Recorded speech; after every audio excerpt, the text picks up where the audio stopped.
Asal mula kenapa disebut surat Al-Baqarah. Ada satu kejadian yang terjadi di zaman Nabi Musa alaihissalam. Seorang anak yang punya orang tua kaya raya, sakit-sakitan, tapi tak kunjung wafat.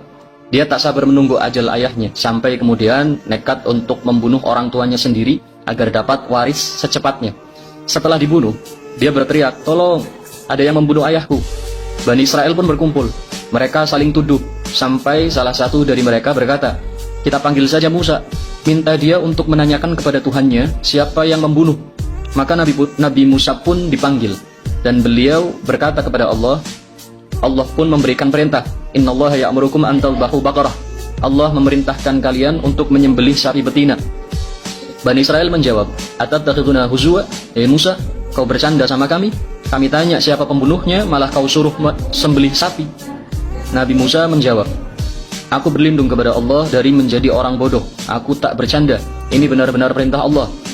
Bani Israel pun berkata, "Ya sudah, kalau begitu tanyakan sama Allah kayak apa ciri sapinya." Setelah dikasih tahu tentang ciri-cirinya, sapinya besar, kuning, keemasan, tak ada cacat dan lain-lain. Mereka tanya lagi dan lagi, sampai ciri-cirinya benar-benar lengkap dan spesifik. Dan akhirnya mereka pun susah sendiri mencari sapi yang seperti itu. Di lain tempat, hidup seorang anak soleh luar biasa. Ayah ibunya miskin. Sang ayah hanya punya seekor anak sapi. Sebelum meninggal, dia melepas liarkan anak sapi itu ke hutan sambil berkata, "Ya Rabba Ismail wa Ibrahim, wahai Tuhannya Ismail dan Ibrahim, aku titipkan anak sapi ini kepadamu."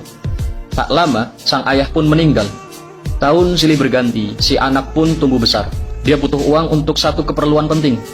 Sang ibu berkata, "Dulu ayahmu punya seekor anak sapi yang dilepaskan di hutan. Coba kau cari."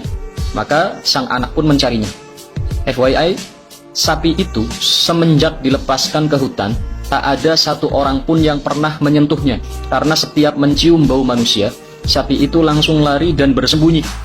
Namun, ketika anak soleh ini datang, sapi itu malah mendekat dan mau dibawa pulang. Sesampainya di rumah, sang ibu menyuruhnya menjual sapi itu ke pasar. Anak itu pun membawanya. Di tengah jalan, sebelum sampai pasar, ada pria yang menawar sapi itu. Ditawar dengan harga yang tinggi, melebihi harga yang ditentukan sang ibu. Anak itu pun pulang untuk menanyakan kepada ibunya, boleh apa tidak. Setelah dibolehkan, dia pun kembali menemui pria tadi. Tak disangka, pria itu menaikkan lagi harganya. Sang anak pun lagi-lagi pulang untuk meminta izin kepada ibunya.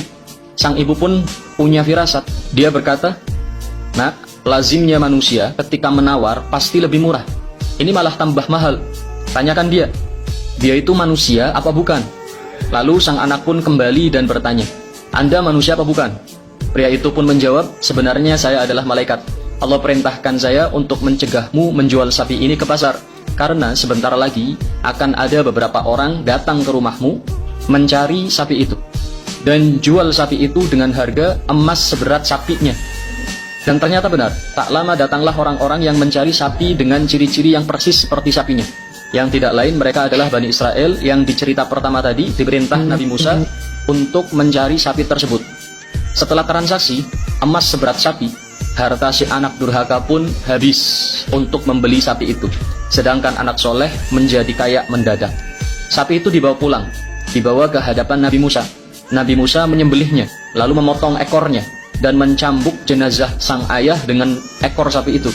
"Qum bi'iznillah, bangun dengan izin Allah." Maka jenazah itu pun hidup kembali, dan memberitahu bahwa si pembunuh adalah anaknya sendiri. Si anak durhaka pun dikisos akibat perbuatannya. Kesimpulannya adalah, anak berbakti pasti untung, dan anak durhaka pasti buntung.